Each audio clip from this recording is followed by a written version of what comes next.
I'm Phil Hellmuth Jr., and in this lesson we're going to talk about everyone's favorite opponent, the calling station.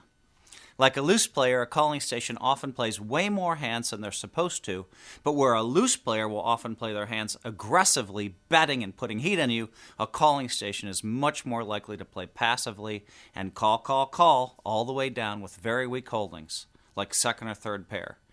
Do not bluff the calling station ever. Seems like such simple advice, but I see this mistake made all the time by the great players. I mean, all you have to do is wait for a strong hand and bet it for value. Do not slow play. Do not trap the calling station. Why bother? They're going to call you. There's no need to try to induce them into bluffing. Just fire. You should be willing to see a lot more flops against this type of opponent. You can call their raises with more hands than if a non-calling station had raised. This is simply because whenever you do hit the flop strongly, bam, I just flopped a straight, baby, they're more likely to pay you off. There is no reason to build the pot pre-flop unless you have a truly premium hand like aces, kings, queens, or ace-king when playing against a calling station. I mean, if you find yourself with a hand like ace-10 against a calling station, while you still might be a favorite with this hand pre-flop against their range, most often you won't be a huge favorite. I mean, it might be like 57-43.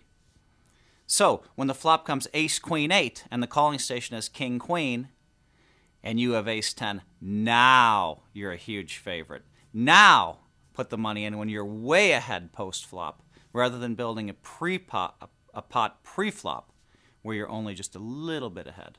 Let's take a look at a few examples of how you can avoid trouble when dealing with the calling station. Our hero, that's you, open raises from late position with ace-king of hearts and 100 big blinds in his stack. The calling station opponent calls from the big blind, also with 100 big blinds. The flop comes down jack 8-4. Rainbow. The calling station checks.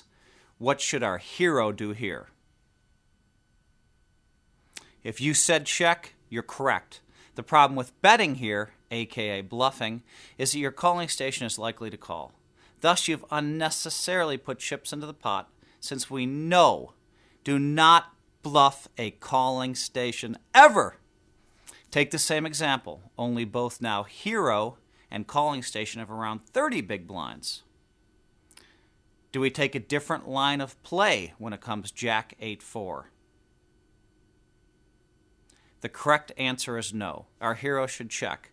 We don't need to do anything fancy against a calling station. Nothing beyond straightforward play is ever called for here. Now, what if both players have 100 big blinds as they did in the first example? You've raised with ace-king of hearts, and the flop comes down, this time jack 8. After our hero, us, had raised pre-flop. What should we do now? If you said bet, you are correct. It's just too difficult for the calling station to have a jack or an 8 in his hand. Plus, he's much less likely to have outflopped our hero's ace-king, and he'll likely call with worse hands such as ace-high, a gut-shot straight draw, and maybe even sometimes king-high. Finally, this last example again shows how raising pre-flop against a calling station can get you into trouble. In this hand, the calling station limps in middle position with 25 big blinds. Our hero has 6-6 on the button with 30 big blinds. The blinds are random. What do you do in this situation? Well, our decision here could go a number of ways. Our hero can call and try to flop a set, which is probably the way I'd play it. But he's inviting the blinds in at the same time, and pretty much every flop that does not include a 6 is bad. By raising pre-flop, hero can often get rid of the blinds, but calling station will call, and now hero has no idea when he is outflopped. Raising pre-flop will greatly increase hero's chances of winning the pot, but can also result in losing a big pot more often. In fact, in this situation, I may actually sometimes make a minimum raise or a small raise to just get the calling station, get rid of the big blinds, and then, try to play a small pot. But I might, risk maybe 10% of my chips. Maybe if I'm sitting on 30 big blinds, maybe put in 3 of them. Okay, if you miss on the flop, you'll be forced to put the rest of your chips in or fold or be extremely short stacked. So that's kind of the problem with it.